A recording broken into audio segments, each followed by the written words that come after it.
Hello students.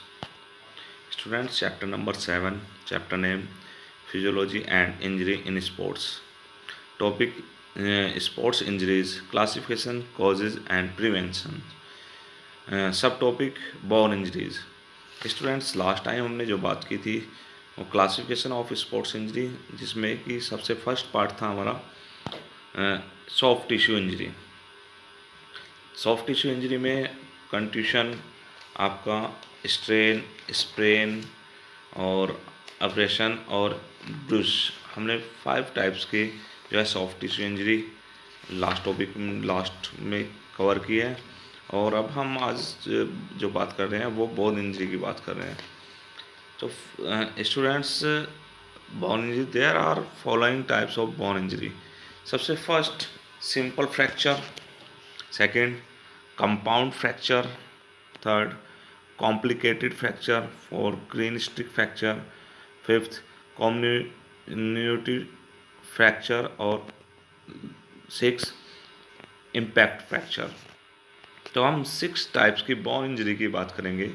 Bone injury क्या है? Bone injury में जो फ्रैक्चर, हड्डी का टूटना, जो हड्डी टूटती है उसको हम फ्रैक्चर बोलते हैं. ठीक है ना स्टूडेंट्स? तो सबसे फर्स्ट बात करते हैं हम simple fracture. The fracture without any wound where the bone is broken at one place is called simple fracture. Students, simple fracture की मैंने आपको पिक्चर भी दिखाई हुई है. सिंपल फ्रैक्चर क्या होता है? विदाउट एनी बोन, मतलब किसी भी तरह का घाव ना होना और बोन का ब्रोकन होना, मतलब वन प्लेस से, एक जगह से बोन का टूटना, उसको हम सिंपल फ्रैक्चर बोलते हैं. सिंपल फ्रैक्चर में किसी भी तरह का घाव नहीं होता, ना ही किसी तरह का ब्लड आता है. ठीक है ना?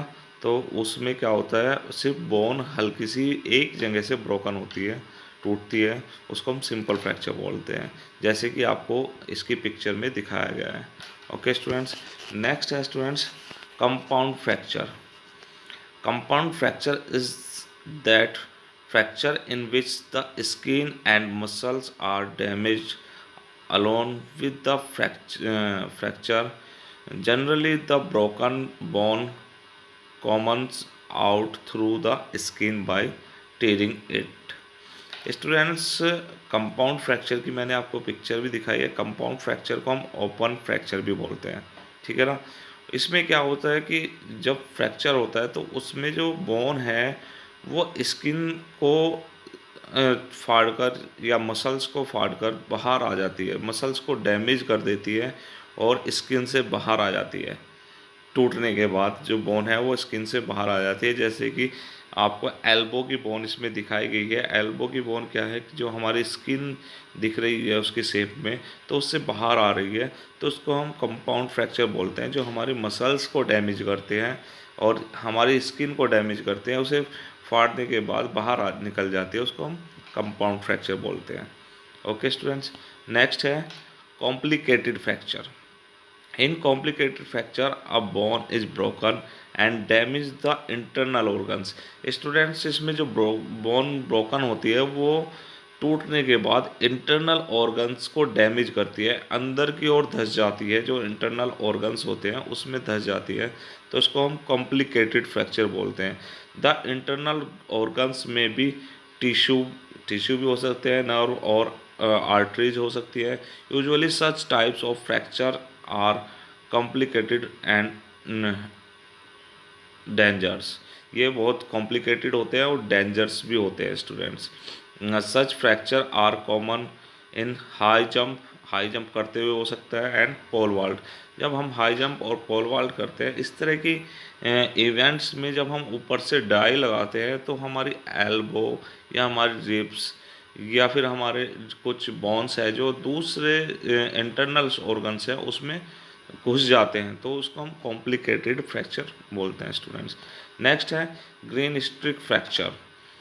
There fracture are commonly seen in children because their bone are very soft and delicate. Students, जो ग्रीन स्ट्रिक फ्रैक्चर होता है कॉमनली जो देखा गया वो चिल्ड्रंस में देखा जाता है, ठीक है ना, क्योंकि चिल्ड्रंस की जो बोन होती है वेरी सॉफ्ट, बहुत ज़्यादा सॉफ्ट होती है और डेलिकेट्स, जिसके कारण whenever there is any stress on the bone it is bent। तो स्टूडेंट्स क्या होता है कि जब बोन्स पर स्ट्रेस पड़ता है तो वो मुड़ जाती है और हल्का सा उसमें फ्रैक्चर हो जाता है, जो मैंने आपको डायग्राम में भी दिखाया है। जो बोन है ये हल्की सी बैंड हुई है, ठीक है ना, तो इसको हम बोलते हैं ग्रेन स्ट्रिप फ्रैक्चर, और ये ज़्यादातर बच्चों में ही देखा गया है। बोन पर प्रेशर पड़ने के कारण भी इस तरह का फ्रैक्चर हो जाता है, क्योंकि बच्चों की जो बोन होती है वो सॉफ्ट बोन होती है। ओके स्टूडेंट्स, नेक्स्ट है communicated fracture. Communicated fracture when a bone is broken into the और मोर pieces, it is called comminuted fracture। Such types of fracture is possible in cycling days और motorcycling race. Students, जो communicated fracture होता है, ये fracture में क्या होता है कि बोन जो है वो मल्टीपल फ्रैक्चर, इसको मल्टीपल फ्रैक्चर भी बोलते हैं, कि काफ़ी जगह से बोन टूट जाती है, ठीक है ना। ये टू और मोर मतलब दो या दो से ज़्यादा या तीन से ज़्यादा जगह से पीस कर टूटने को हम कम्युनिकेटेड फ्रैक्चर बोलते हैं। ये ज़्यादातर साइकिलिंग मोटरसाइकिलिंग रेस में होता है, क्योंकि जब वो उससे गिरते हैं हम तो बोन कई जगह से टूट जाती है, बोन का चूरा हो जाता है, उसको हम कम्युनिकेटेड फ्रैक्चर बोलते हैं स्टूडेंट्स।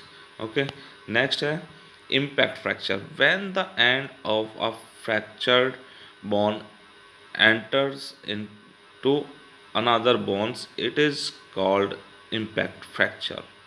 स्टूडेंट्स, जो इम्पैक्ट फ्रैक्चर होता है, इम्पैक्ट फ्रैक्चर में जो बोन है वो एक बोन का सिरा दूसरे बोन के सिरे में धंस जाता है, घुस जाता है, जिसको हम इम्पैक्ट फ्रैक्चर बोलते हैं। जैसे कि डायग्राम में दिया गया है कि जो बोन है, जो नीचे की बोन है, नीचे जो बोन दी हुई है वो ऊपर की बोन के अंदर घुस गई है, तो इसको हम इम्पैक्ट फ्रैक्चर बोलते हैं।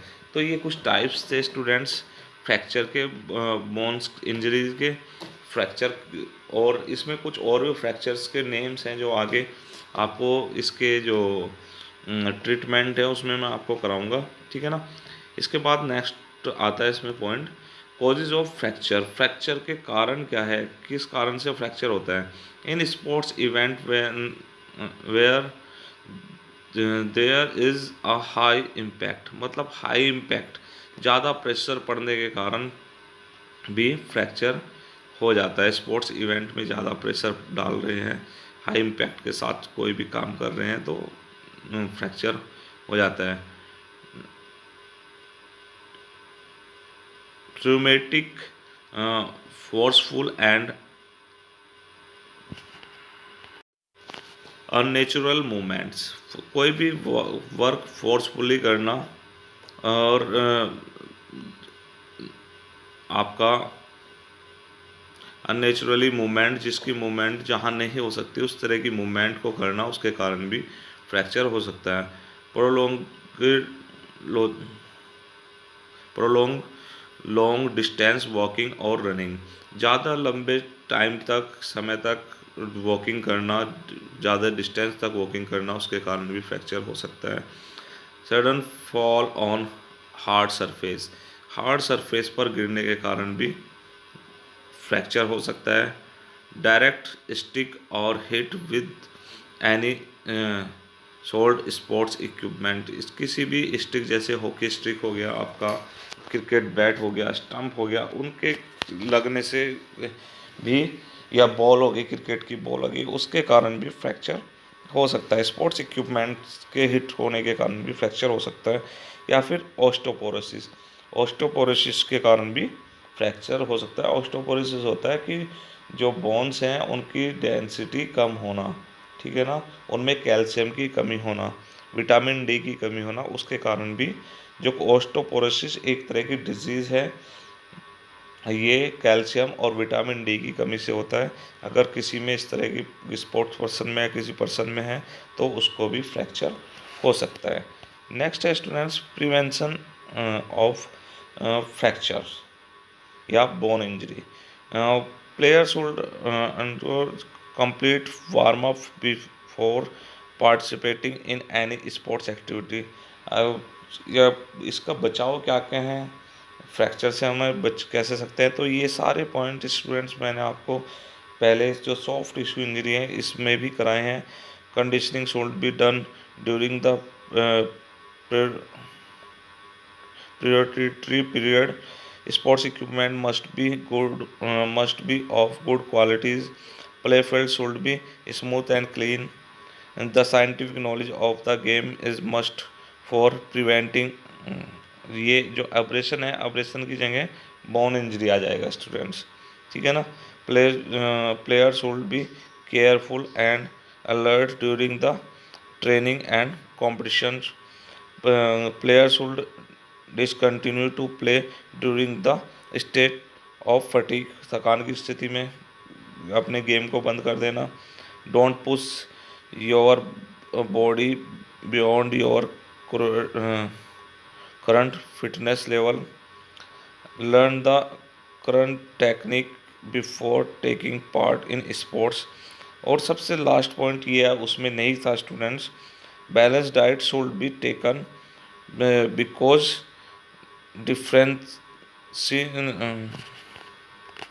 Deficiency of calcium and vitamin D में वीकन द बोन्स। स्टूडेंट्स जो हमें लेनी चाहिए वो बैलेंस डाइट लेनी चाहिए, जिसमें कि कैल्शियम और विटामिन डी पूरी होनी चाहिए, इसकी कमी नहीं होनी चाहिए, तो हम जो बोन इंजरीज हैं उनसे बच सकते हैं। तो ये स्टूडेंट्स कुछ बोन इंजरी के पॉइंट्स थे, और मैंने आपको फ्रैक्चर भी बताया, कितने टाइप्स के फ्रैक्चर इसमें दिए हुए हैं आपके सिलेबस में, ठीक है ना स्टूडेंट्स। तो ये आपको अपने नोट्स बुक में नोट करने हैं इसके सारे पॉइंट। आपको जो प्रिवेंशन है इसके आपको 5 या 6 पॉइंट लेने हैं इसमें, और 6 के 6 पॉइंट जो आपका simple fracture, compound fracture, complicated fracture, greenstick fracture, impact fracture, ये सारे फ्रैक्चर्स आपको अपने नोटबुक में नोट करने हैं with diagram. Okay students, thank you students.